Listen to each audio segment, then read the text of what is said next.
ஒரு 700 ஆண்டு கால தெலுங்கு ஆதிக்கத்துக்கு பின்னாடி இந்த தமிழ்நாடு மாட்டிக்கிச்சு. அதோட உச்சபட்சமா தான் தெலுங்கர் முன்னேற்றக் கழகம், ஸ்டாலின் தலைமையிலான தெலுங்கர் முன்னேற்றக் கழகம் வெறும் பிரகாசமா எரியுது. ஜோதி விட்டு எரியுது. எதுக்கு தெரியுமா? அணைஞ்சு போறதுக்கு. புரியுதா? அது எப்பவுமே பார்த்தீங்கன்னா, ஒரு வட்டம் இருக்கு பார்த்தீங்களா? இந்த வட்டத்தில நீங்க கீழ இறங்கி மேல உச்சத்துக்கு வந்துட்டீங்கன்னா, நீங்க உச்சத்திலே நிக்க முடியாது. திருப்பி நீங்க கீழ இறங்கி தான் திருப்பி உச்சத்துக்கு வர முடியும். இங்கேயே நான் நின்னுகிட்டு இருக்கேன்னா, அடுத்து பின்னாடி வரவன் தள்ளி விட்டுருவான். புரியுதா? நீ முன்னாடி போணும், இல்லன்னா நீ தொப்பக்கட்டேன்னு கீழ விழுகணும்.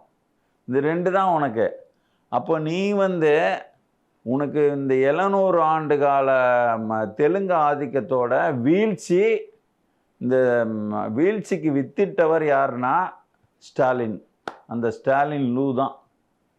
ஏன்னா மிகப்பெரிய அப்பட்டமான ஒரு தெலுங்கு ஆதிக்கத்தை பண்ணிட்டாப்ல.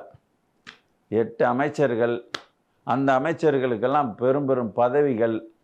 நீ ரெட்டின்னு சொல்லிட்டு வா, நான் ஜேசிபி வச்சு நவுத்த மாதிரி பயிலெலாம் நவுத்துறேன் அப்படின்றது.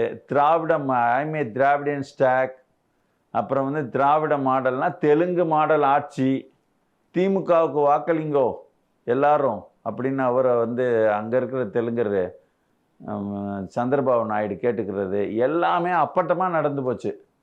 இந்த அப்பட்டமாக நடந்திருக்கிற வேலையில் கூட இது ஒரு தெலுங்கர் கட்சி, தெலுங்கர் முன்னேற்ற கழகம்னு பேச வேண்டியவர்கள் சீமான் உட்பட எல்லாரும் பேசாமல் இருக்காங்க பார்த்தீங்களா? அது இந்த தமிழ் இனத்துக்கே செய்கிற பெரும் கெடுதலாக நான் குற்றம் சாட்டுறேன் நான்.